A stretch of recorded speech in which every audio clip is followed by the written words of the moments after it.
శివాయ. ఓం నమో నారాయణాయ. కర్మ నివారణ, నరదృష్టి నివారణ, సంచిత ప్రారబ్ధ ఆగమిక కర్మ నివారణ, తులాభార కాల భైరవాయ నమో నమః. ఓం దిగంబరాయ విద్మహే గజవాహనాయ ధీమహి తన్నో కపాలకాల భైరవ ప్రచోదయాత్. ఓం ఇంద్రాణీ శక్తి దేవ్యై నమోస్తుతే. హరి ఓం. మా ఛానల్కి స్వాగతం. చూస్తున్న వీక్షకులకు, ప్రేక్షకులకు, ప్రియ కాళ భైరవ భగవద్బంధులకి స్వాగతం పలుకుతూ మమ్మల్ని ఎంతగానో ఆదరిస్తూ ఉండబడినటువంటి ప్రియ సోదర సోదరీమణులకు అందరిపైనను, సనాతన ధర్మ సంరక్షకులకు, జ్యోతిష్య అభిమానులకు అందరికీ కూడా స్వాగతం పలుకుతూ, ఆదివారం అమావాస్య పుష్యమి నక్షత్ర సందర్భంగా అందరికీ నిండు నూరేళ్ల ఆయురారోగ్యాలను ప్రసాదించాలని శ్రీ కాళీ సమేత కాళభైరవ స్వామిని వేడుకుందాం. ద్వాదశ రాశుల్లో గ్రహ గమనాన్ని ఒకసారి వీక్షింపచేద్దాం. వృషభ రాశిలో కుజుడు మరియు దేవగురు బృహస్పతి సంచార స్థితి. కర్కాటక రాశిలో రవి సంచార స్థితి. సింహరాశిలో బుధ శుక్ర సంచార స్థితి. కన్యరాశిలో కేతు భగవానుడు సంచార స్థితి. కుంభరాశిలో శని భగవానుడు వక్రగమన సంచార స్థితి. మీనరాశిలో రాహు సంచార స్థితితో ద్వాదశ రాశుల్లో గ్రహ గమనాలు ఈ విధంగా ఉన్నాయి.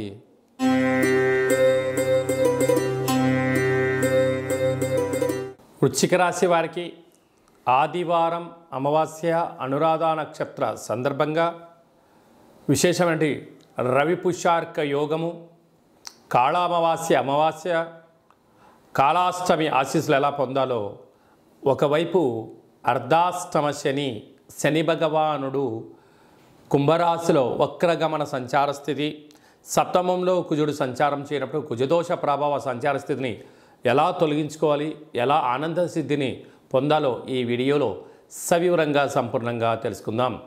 వృశ్చిక రాశిలో ఏ నక్షత్రాలు వస్తాయనగా విశాఖ నక్షత్రంలోని చివరి పదం 4వ పాదము, అనురాధ నక్షత్రంలో 4 పాదాలు, జ్యేష్ఠ నక్షత్రంలో 4 పాదాలు కలిపితే వృశ్చిక రాశి. చాలామందికి పుట్టినటువంటి కాల సమయంలో డేటా ఆఫ్ బర్త్లు లేనటువంటి కారణం వలన పేరు యొక్క మొదటి అక్షరాన్ని అనుసరిస్తూ రాశిని తెలుసుకునే ప్రయత్నం చేద్దాం. తో, నా, నీ, ను, నే, నో, యా, ఈ, యు అక్షరాల వారందరూ కూడా వృశ్చిక రాశి జాతకులే. వృశ్చిక రాశి యొక్క అధిపతి కుజుడు. ఈ కుజుడు సప్తమంలో వృషభ రాశిలో సంచారం చేయడము పరిస్థితుల ప్రభావంతో కొద్దిపాటి వెనక్కి ముందుగా అయ్యే పరిస్థితి ఉంటుందని చెప్పి గమనించగలగాలి. అలాగనే ఈ ఆదివారం అమావాస్య అనగానే సాధనకు మంచి కాలం. అందులో పుష్యమీ నక్షత్రంతో కూడుకున్నటువంటి ఆదివారం అవ్వడం వలన తెల్ల జిల్లేడు వృక్షం దగ్గర ప్రదక్షిణ, తెల్ల జిల్లేడు వృక్షం దగ్గర దీపము, ప్రతిరోజు సూర్య నమస్కారము, సూర్య భగవానికి అర్ఘ్యం వదిలిపెట్టడము, కాకులకు కుక్కలకు ఆహారాన్ని పెట్టడము యోగదాయకం అని చెప్పి గమనించాలి. ఆ యొక్క తెల్ల జిల్లేడు వేరుని ఆ రోజు తీసుకొని వచ్చి బాగా కడిగి సింధూరాన్ని పూసి వినాయకుడి రూపం కనపడేటువంటి విధంగా పూజామందిరంలో పెట్టుకొని తంత్ర తాంత్రిక కాళభైరవ వరసిద్ధి గణపతి స్వామి యొక్క పూజా కార్యక్రమం ఆచరింపజేసుకొని ఇంట్లో పెట్టుకున్నట్లయితే అద్భుతమైన ఆరోగ్య సిద్ధి, ఆనంద సిద్ధి, ధన కనక వాహన అదృష్ట సిద్ధి, అమృత సిద్ధి అనేక రకాల 16 రకాల శక్తుల యొక్క ఆశీస్సుల వలన ఆనందానికి, ఐశ్వర్యానికి వృశ్చిక రాశి వారి సొంతం అని చెప్పి గమనించాలి. అలాగనే వీరికి పంచమంలో రాహు సంచార స్థితి ఉండడం వలన నూతనంగా వివాహమైనకి సంతాన యోగం, తల్లిదండ్రుల నుంచి ఆస్తులు, పిల్లలకు మంచి అభివృద్ధి కలుగుతుందని చెప్పి గమనించాలి. సప్తమంలో కుజుడు గురు దోషం ఉండడం వలన రుణ రోగ శత్రు సమస్యలు పొంచి ఉన్నాయి. మీ యొక్క జన్మ నక్షత్రం రోజున అష్టమి అమావాస్య తిథుల యందున దూర వాయు జల ప్రయాణాలు పెట్టుకోవద్దు. యంత్రాలతో ఆయుధాలతో దయచేసి సెలగాటం ఆడవద్దు.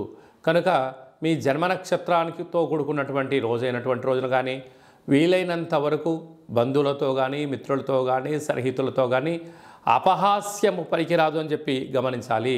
స్వయంవృత్తులు, సాఫ్ట్వేర్లు, హార్డ్వేర్లు, వ్యాపారవేత్తలు, భూములు క్రయ విక్రయాలు చేసేటువంటి ఓపిక పట్టుదల ఉంటే అద్భుతమైన విజయం మీ సొంతం అవుతుందని చెప్పి గమనించాలి.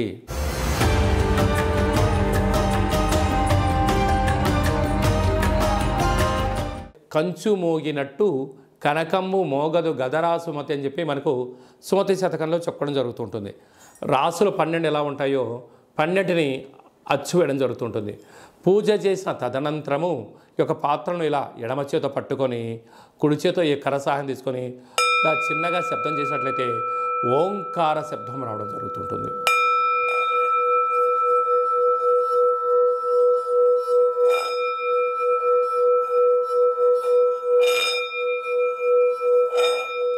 ఈ ఒక ఓంకార శబ్దం ధ్వని వలన మానవుని యొక్క శరీరంలో చక్రాలు వికసింపచేయడం, ఇంట్లో ఉండబడినటువంటి దరిద్ర దేవత బయటికి వెళ్ళడం, గ్రామంలో సంచరించేటువంటి మహాలక్ష్మి దేవత గళ్ళు గళ్ళు అంటూ మన ఇంటికి రావడం, మన ఇంట్లో అమ్మవారు కూర్చోవడం వలన సకల ఐశ్వర్యానికి సకల ఆనందానికి అపార కుబేర సంపన్నులు అవుతారని చెప్పి గమనించాలి.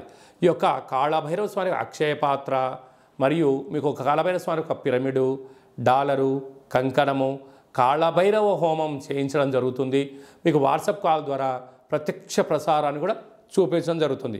ఆసక్తి గలవారు ఈ కింద నెంబర్ సంప్రదించి ఆ అక్షయ పాత్రను ఇంట్లో ఉంచుకోవడం వలన అద్భుతమైన ఆనందం, ఆరోగ్యం మీ సొంతం అవుతుందని చెప్పి గమనించాలి.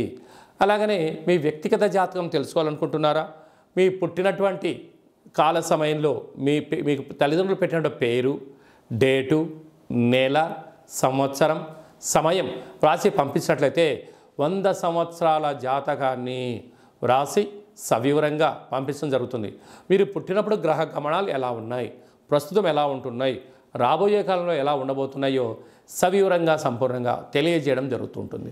అలాగనే చాలామందికి పుట్టినటువంటి కాల సమయంలో డేటా బర్త్లు లేనటువంటి వారందరికీ మీ పేరు యొక్క మొదటి అక్షరాన్ని అనుసరిస్తూ రాసి తెలియచేస్తూ ప్రస్తుత కాలమాన ప్రకారంగా గ్రహ గమనాలు ఎలా ఉన్నాయి, భవిష్యత్తులో ఎలా ఉండబోతున్నాయో అనేటువంటి విషయాన్ని తెలియచేస్తూ రమణ శాస్త్రం ద్వారా అనగా గవ్వల ద్వారా భూత భవిష్యత్ వర్తమానాన్ని తెలియజేయడం జరుగుతుంది గవ్వల ద్వారా.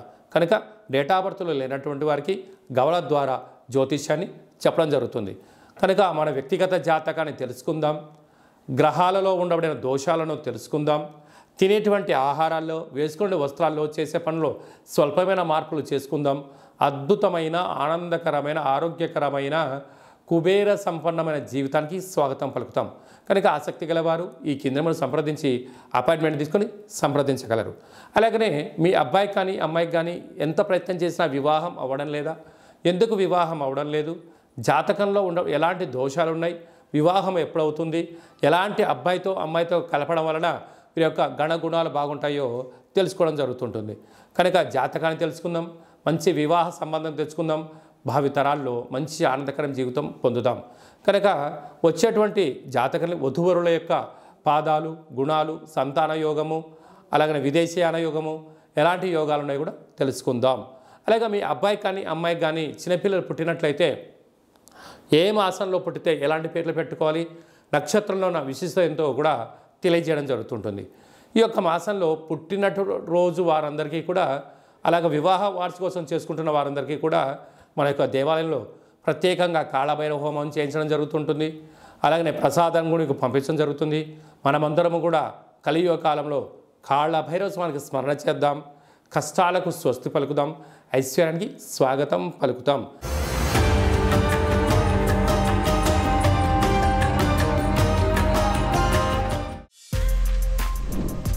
For more videos like this, subscribe Big TV channel.